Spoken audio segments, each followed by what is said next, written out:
다 함께 우리 신앙 고백하겠습니다. 나는 전능하신 아버지 하나님 천지의 창조주를 믿습니다. 나는 그의 유일하신 아들 우리 주 예수 그리스도를 믿습니다. 그는 성령으로 잉태되어 동정녀 마리아에게서 나시고 본디오 빌라도에게 고난을 받아 십자가에 못 박혀 죽으시고 장사된 지 사흘 만에 죽은 자 가운데서 다시 살아나셨으며 하늘에 오르시어 전능하신 아버지 하나님 우편에 앉아 계시다가 거기로부터 살아있는 자와 죽은 자를 심판하러 오십니다. 나는 성령을 믿으며 거룩한 공교회와 성도의 교제와 죄를 용서받는 것과 몸의 부활과 영생을 믿습니다. 아멘. 찬송가 269장 부르시고 말씀을 봅니다. 269장.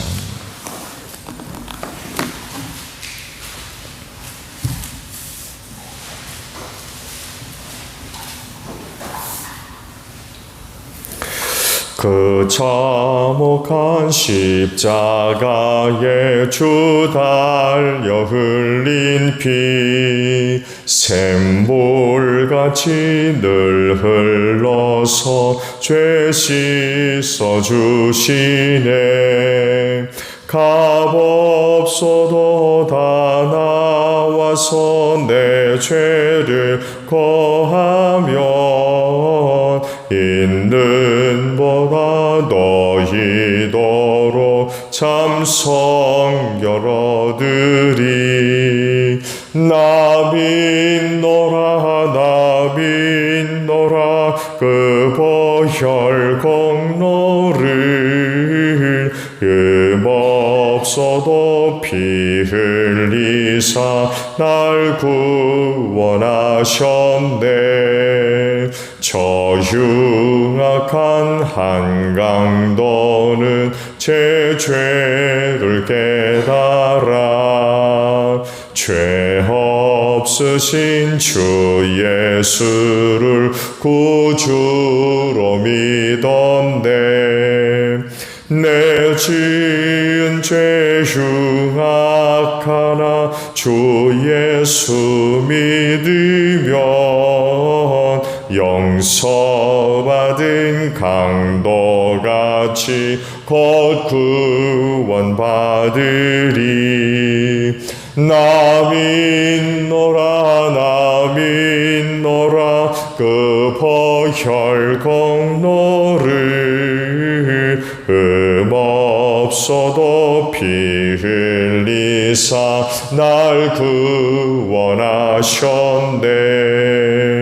온 백성의 죄 사하신 하나님 어린 양 그 십자가 지심으로 온 인류 구했네. 저 영원한 새 나라에 다 같이 모여서 금 검은 고 한 곡조로 새 노래 부르리. 나 믿노라 그 보혈 공로를 없어도 피 흘리사 날 구원하셨네.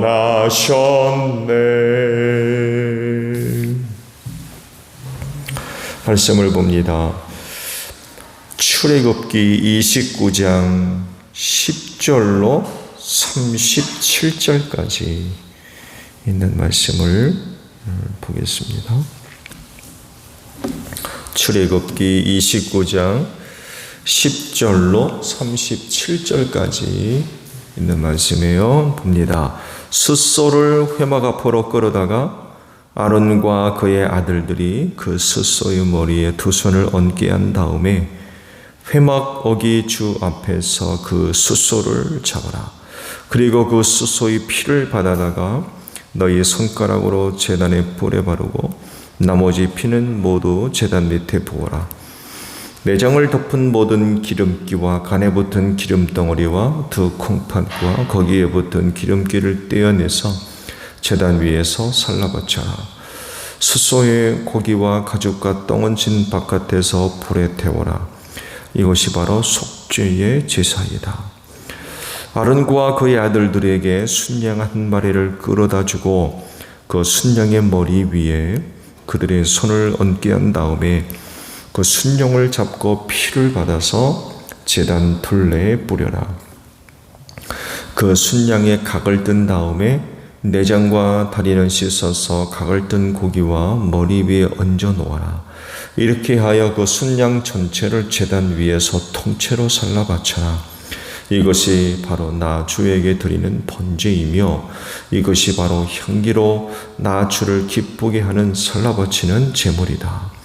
너는 다시 다른 순양 한 마리를 끌어다 놓고 아론과 그의 아들들이 그 순양의 머리 위에 손을 얹게 한 다음에 그 순양을 잡고 피를 발라서 아론의 오른쪽 귓볼과 그의 아들들의 오른쪽 귓볼에 바르고 그 오른손 엄지와 오른발 엄지에도 발라라.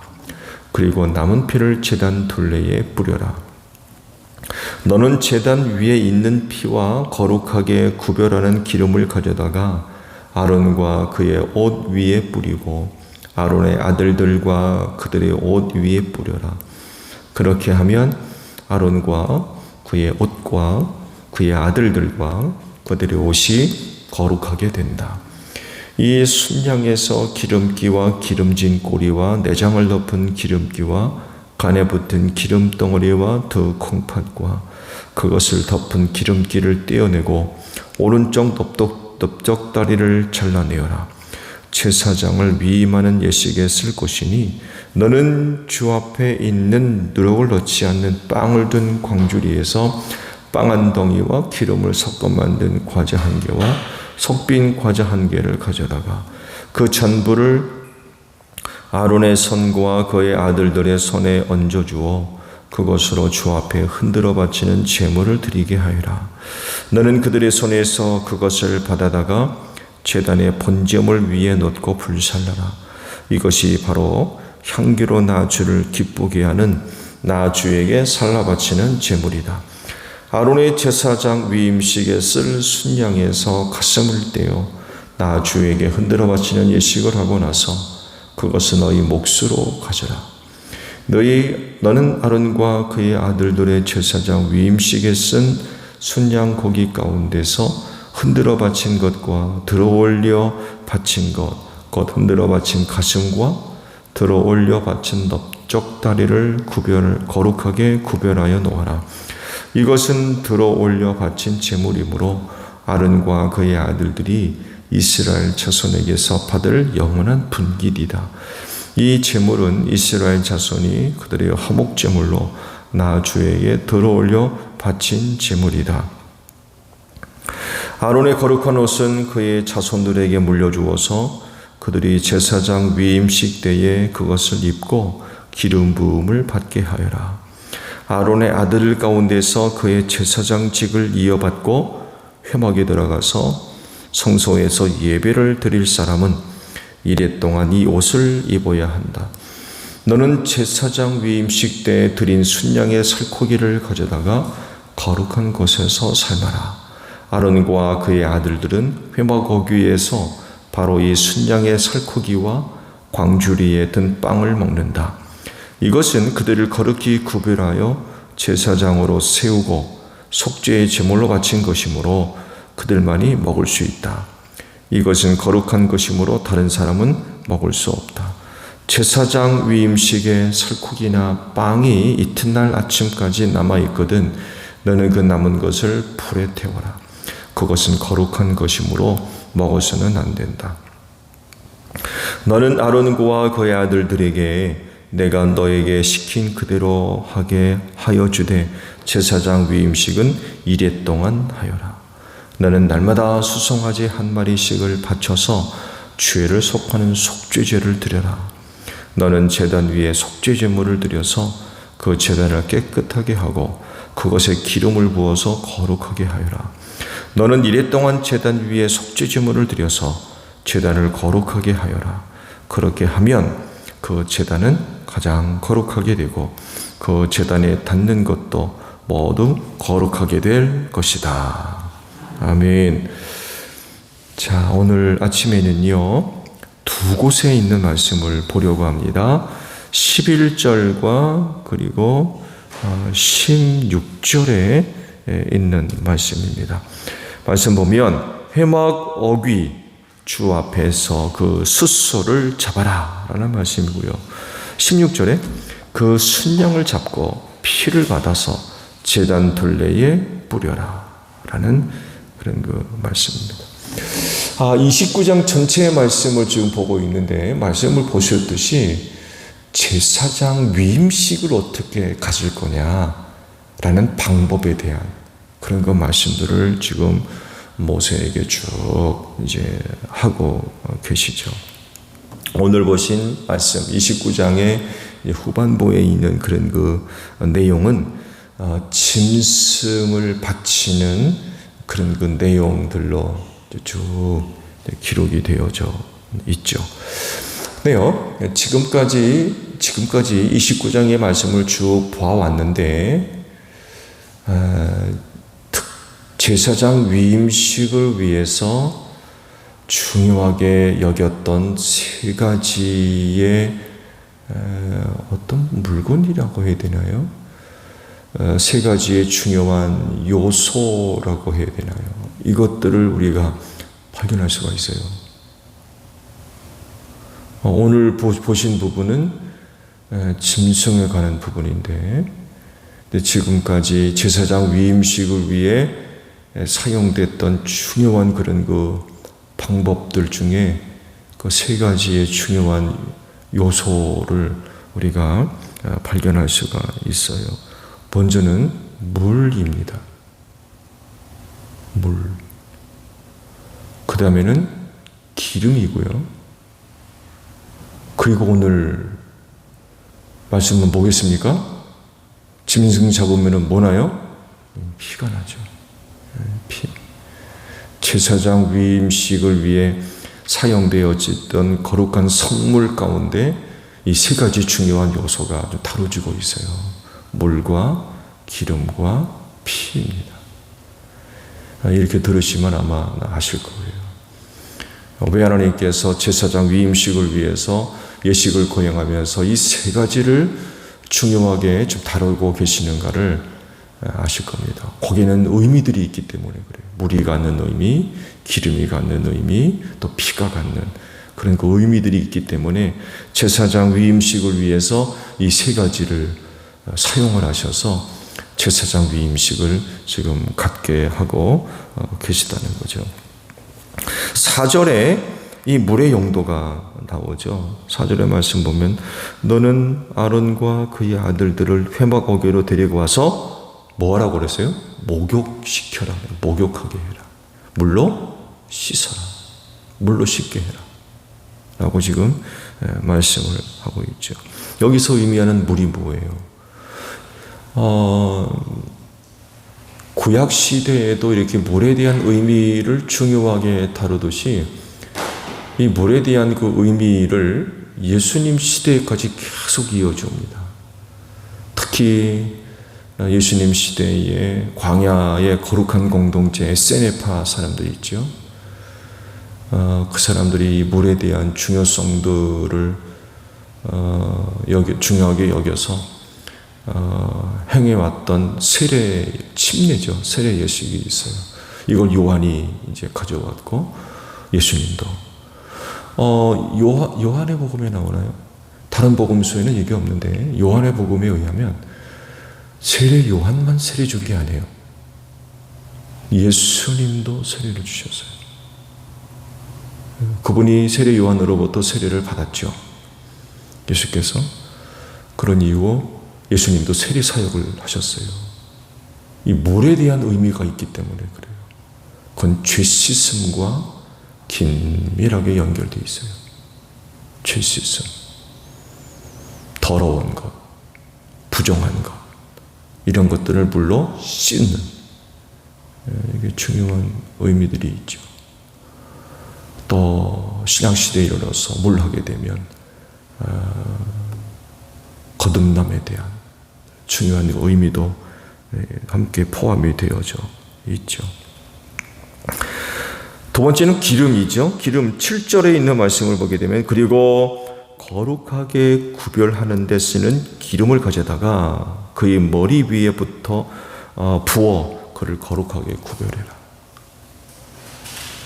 이 기름에 대한 사용처는 여러모로 많이 있죠. 상처를 치유하는 데도 사용됐고요. 음식을 만드는 데는 말할 것도 없고, 또 오늘 말씀과도 같이 거룩과도 긴밀하게 연결되어 있어요. 머리에 기름을 부을 뿐만 아니라 오늘 말씀의 중간에 뿌리기도 하죠. 뿌리기도 합니다. 거룩하게 하는 그런 그 의미가 담겨져 있는 게 바로 이 기름이에요. 그래서 종교적으로 이 기름이 사용되어질 때는 이 말씀과도 같이 거룩하게 하는 그런 그 상징적인 그 의미가 포함이 되어져 있습니다. 마지막 세 번째는 피입니다. 피. 짐승을 잡게 하셨죠. 짐승을 잡게 하셨어요. 수송아지. 그리고 2마리의 순양. 당연히 짐승을 잡게 되면 피를 흘리게 되어 있는데 앞서 행위를 하나 하죠. 아론과의 아들들이 죽을 짐승에게 뭐합니까? 안수를 했다고 그래요. 이제 앞으로 쭉 이제 제사 제도에 대한 말씀들을 쭉 보겠습니다만 해도 이 상징적인 행동 속에서는 이런 의미가 있죠. 그 짐승에게 죄를 전가시키는 이런 상징적인 또 의미가 있어요. 짐승에게 안수함으로 인하여 내 죄가 이 짐승에게 전가되고 죄로 인하여서 내가 죽어야 되는데 이 짐승이 대신 죽는 거예요. 그로 인하여 죄가 용서받는, 해결되어지는 이런 그 의미가 거기에 또 포함되어져 있습니다. 이 피가 의미하는 것, 회개라는 그런 그 의미가 또 포함되어 있고요. 헌신이라고 하는 의미도 포함되어 있습니다. 헌신, 전적으로 하나님 아버지 앞에 자신을 드리는 헌신의 의미. 여러분 아시듯이 이스라엘 백성들에게 있어서 피가 갖는 의미가 있죠. 피가 갖는 의미. 이스라엘 백성들은, 이스라엘 사람들은 이 피를 어떻게 이해를 했냐면 생명으로 이해를 했습니다. 생명. 피가 빠지니까 사람이 죽더라 말이죠. 그래서 피는 이스라엘 백성들이 이해를 할 때 생명, 목숨 이런 것들로 이제 이해를 했어요. 그래서 짐승이 피를 흘린다라고 할 땐 자기 목숨을 하나님 아버지 앞에 바치는 이런 그 의미들이 포함되어 있죠. 이걸 다르게 해석하면 헌신이죠. 내가 갖고 있는 모든 것 중에 생명처럼 귀한 게 어디 있습니까? 이걸 아버지 앞에 이제 드리는 거죠. 헌신에 대한 의미도 바로 이 피가 갖고 있는 의미이기도 합니다. 이스라엘의 그 종교 문화 속에서 제사장의 역할과 위치가 굉장히 중요하죠. 그래서 하나님께서 쓰셨던 대표적인 세 종류의 사람들 중에 하나죠. 그 중에 하나가 이제 제사장이었고, 그 중에 하나가 예언자였고, 그 중에 하나가 왕이었죠.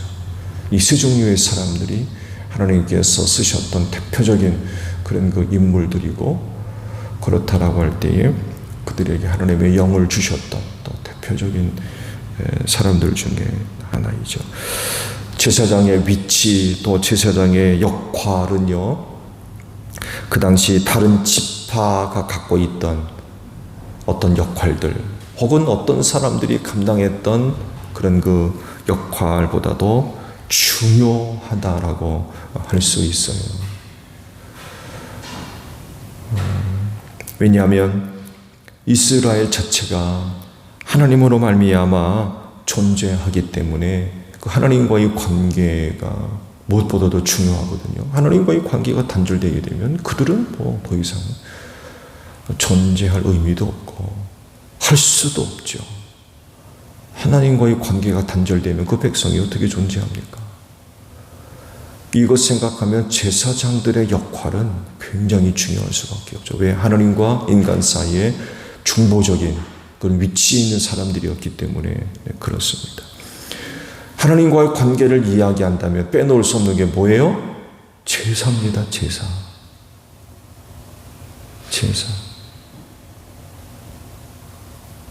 왜냐하면 이스라엘이 하나님과의 관계를 이어줄 수 있는 그런 그 중요한 역할과 위치를 감당하고 있었던 것이 바로 제사였습니다.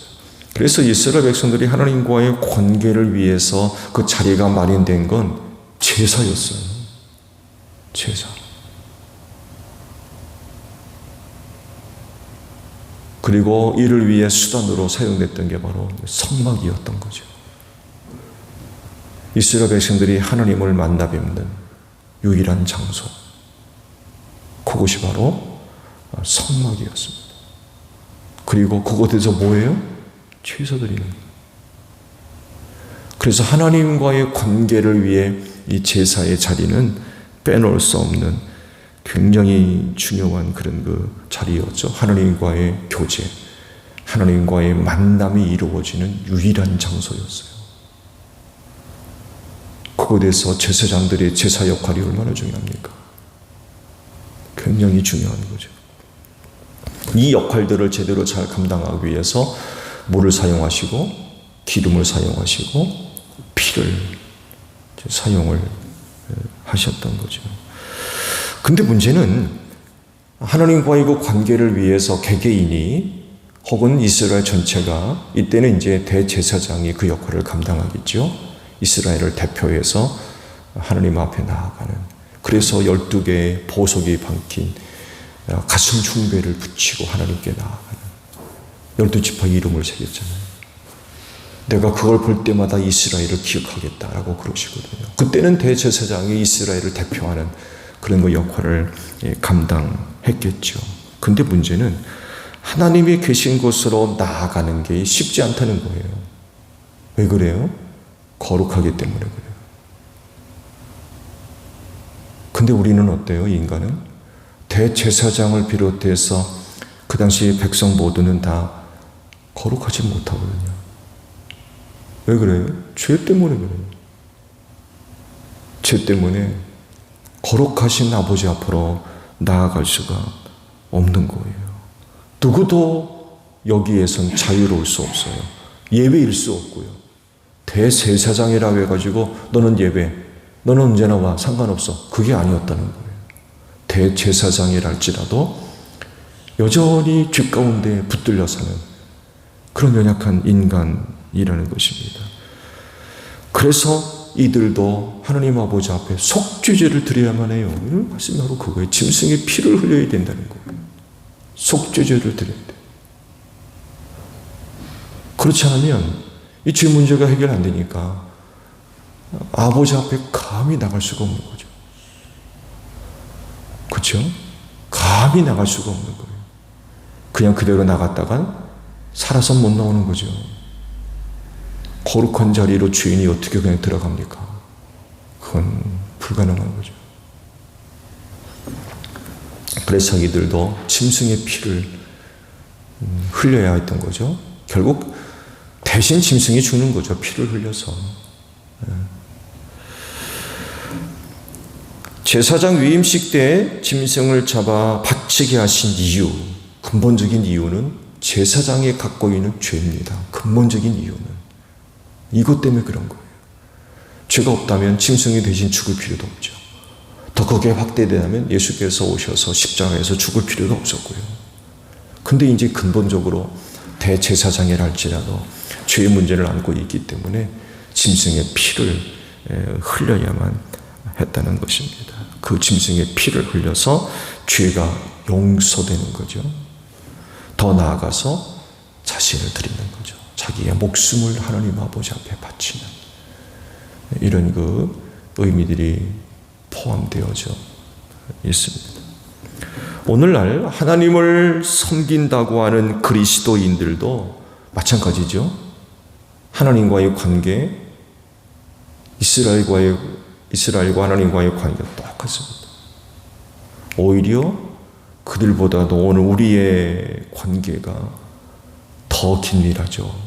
왜냐하면 하나님의 자녀로 삼으셨기 때문에 그래요. 예수를 믿는 믿음으로 말미암아 우리로 하여금 하나님의 자녀 삼아 주셨어요.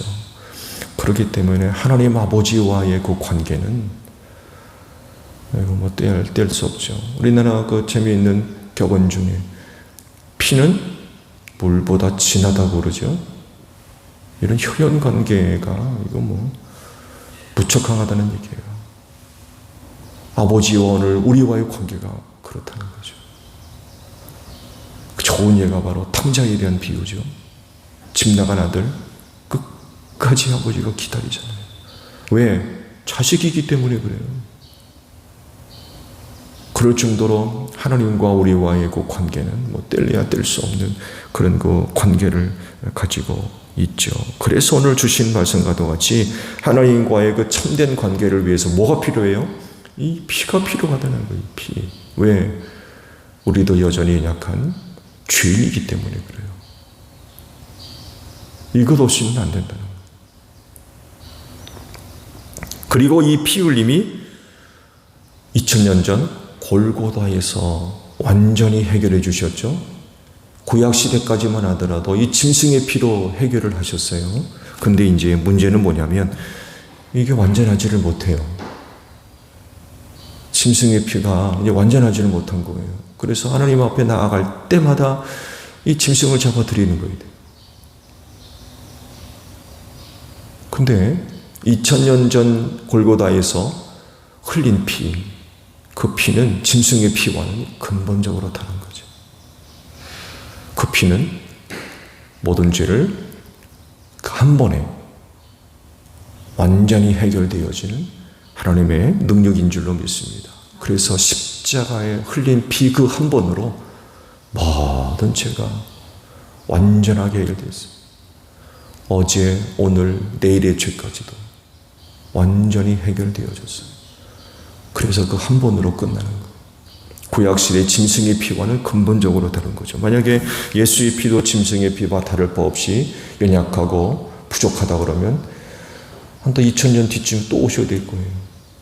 4000년 뒤에 또 오셔야 되고. 근데 그럴 필요가 없는 건 그분의 피는 완전케 하나님의 능력이 있기 때문에 그 한 번으로 다 해결되어진다는 거죠. 그래서 하나님과의 참된 관계를 위해 필요한 게 뭐냐? 예수의 보혈의 피라는 거예요. 결국 하나님 아버지와의 참된 관계, 영원한 관계를 위해 반드시 갖추어야 될 것, 그 피를 믿는 것. 그 아들 예수를 믿는 것. 예수를 믿고 아버지 앞에 나아가야 된다는 거죠. 그 피를 의지하고 아버지 앞에 나아가야 돼요. 그래서 그 당시 상징적인 사건이 벌어졌죠. 휘장이 찢어지는 이런 일이 벌어졌어요. 하나님과의 거룩한 관계 때문에 누구도 감히 거룩하신 전전 앞에 나아갈 수 없는 그런 그 한계적인 상황이 예수의 십자가 사건으로 말미암아 휘장이 찢어져서 활짝 열어놓으셨다는 거죠. 그 예수의 피로 말미암아 누구든지 아버지 앞으로 담대하게 나아갈 수 있는 은혜의 길을 활짝 열어놓으셨다는 거예요. 구약시대의 제사장들이 하나님 앞에 나아갈 때마다 이런 그 희생제를 드려야 됐는데 예수께서 그 길을 열어놓으셨어요. 그래서 아버지 앞에 나아가는 자마다 또 하나님과의 그 관계를 위해서 필요한 게 뭐냐? 예수 믿는 믿음이라는 것입니다. 오늘도 새벽에 오셨는데 예수 의지하시고 아버지 앞에 나오십시오. 예. 여러분의 의 이런 것 가지고는 안 돼요. 우리만이 나만이 갖고 있는 어떤 남다른 천만의 말씀. 하나님 앞에 나아갈 때마다 우리 반드시 예수 믿는 믿음으로 예수 의지하고 아버지 앞에 나아가야 돼요. 그래야만 우리는 하나님과의 참된 관계가 이루어지는 줄로 믿습니다. 오늘도 아버지 앞에 나오셨는데 그 믿는 믿음으로 나아가서 오늘도 새벽 제단을 통하여 하나님과 참된 그런 그 관계를 또 얻을 수 있는 이 날 아침이 되어지기를 바랍니다. 주기도문합니다. 하늘에 계신 우리 아버지, 아버지의 이름을 거룩하게 하시며 아버지의 나라가 오게 하시며 아버지의 뜻이 하늘에서와 같이 땅에서도 이루어지게 하소서. 오늘 우리에게 일용할 양식을 주시고 우리가 우리에게 잘못한 사람을 용서하여 준 것 같이 우리 죄를 용서하여 주시고 우리를 시험에 빠지지 않게 하시고 악에서 구하소서. 나라와 권능과 영광이 영원히 아버지의 것입니다. 아멘. 기도하겠습니다.